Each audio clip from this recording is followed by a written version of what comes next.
أهلا بحضرتك دكتور سعيد منورنا. سمعت من حضرتك كتير إن صحة الأبناء مرتبطة بما تقدمه الأم لهم من غذاء، هذا بشكل عام، ولكن أوقات الدراسة الموضوع مختلف تماما أكثر أهمية. فبماذا تنصح الأم أن تقدم لهم للحفاظ على الصحة والنشاط الذهني؟ سؤال حضرتك جميل جدا، وخصوصا مع بداية العام الدراسي وانشغال الأسرة بأطفالها واهتمامهم بصحتهم واستذكارهم كمان. الحقيقة عشان أبقى واضح في إجابتي مهم جدا أعرف إن الطفل في العمر الصغير ده عمر النمو.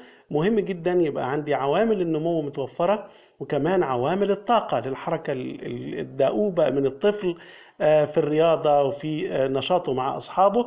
ومهم جدا كمان احافظ على مناعته، لان المناعه من تعرضه للامراض اللي قد تكون فيروسيه نتيجه البرد، او المناعه اللي يتطلبها تواجده مع اصدقاء او فصل في كثافه طلابيه. مهم جدا الاسره تعتمد على النواحي دي، وده بيكون عن طريق تقديم بعض انواع البروتينات سهله الهضم بصفه مستمره وبقدر يتناسب مع عمر الطفل وبناء عضلاته وجسمه وتكويناته الهرمونيه. بمعنى ايه؟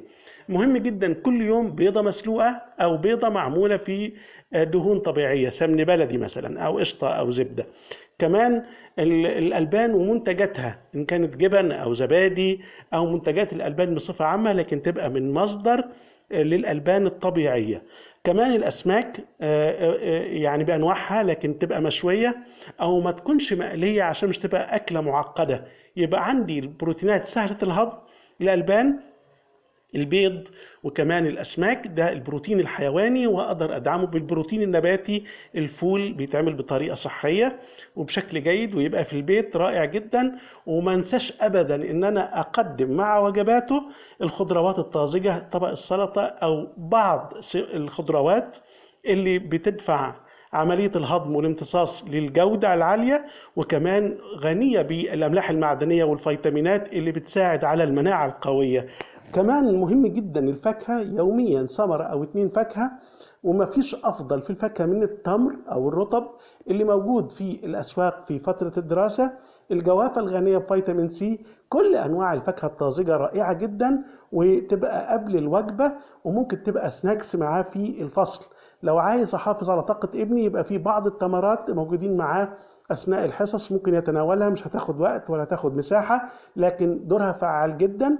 استخدم تحلية الألبان ومشروبات الطفل بعسل النحل الجميل الطبيعي، هيدعم مناعته وهيدعم الطاقة الصحية ليه. مهم جدا كمان ان انا بستخدم مع الطفل الحبوب الكامله. بمعنى ايه؟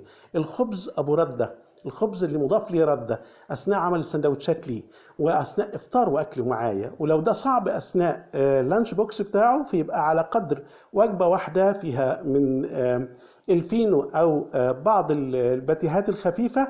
ما هتبقى مره واحده، ما كترش، لان ده معيق لعمليات الهضم وعمليات الاخراج للطفل. ممكن يعاني منها لو أكثر في تناوله للحبوب أو للمخبوزات بدون ردة. مهم جدا كمان إن أنا أهتم بعوامل دمج الأغذية مع بعض. زي ما احنا قلنا أحل اللبن ومنتجاته ومشروبات الطفل بالعسل، ممكن أجيب الحبوب الكاملة اللي هي القمح مثلا في وجبة البليلة. بليلة عبارة عن ألبان مع القمح، وأعمل وجبة جميلة والطفل يتعود عليها، كلها صحة وحيوية. ان انا ممكن استخدم التمر في تحلية بعض المركبات زي السندوتشات، تبقى فيها تمور كمصدر حلو، افضل من المربات وافضل من الحاجات اللي سكرياتها عالية وسكريات غير طبيعية. كمان مهم جدا ان انا زي ما قلنا ان الطفل مش ممكن ابدا اخليه ياكل 3 وجبات، لكن 5 وجبات. ال3 وجبات الرئيسيه معانا والوجبتين السناكس دول تبقى اغذيه طبيعيه. مهم جدا امنع عن الطفل اكبر ضرر ليه، وهي المركبات الصناعيه، الحاجات اللي بتيجي من المحلات، لانها مصدر ضرر ومصدر طاقه غير مرغوبة، لأنها انرجي عالي جدا، سعرات عالية جدا، لكن بدون قيمة غذائية. ناخد بالنا من الكلام ده. أهتم إن ابني يشرب مية كتير أثناء اليوم الدراسي. المية يعني هضم كويس، تركيز كويس، تقليل للصداع، يقظة، نشاط للكبد والكلى. مهم جدا كل ده. مع التمر والألبان والأسماك وكل اللي قلنا عليه، مهم جدا أوفر قليل من المكسرات، لو حبات قليلة جدا منها، لغناها بالأوميجا 3، وده بينشط عضلة القلب والأكسجين اللي رايح للدماغ، وده معناه يعني نقول راحة في الاستذكار، وكمان متعة في هضم وامتصاص والتمتع بالصحة.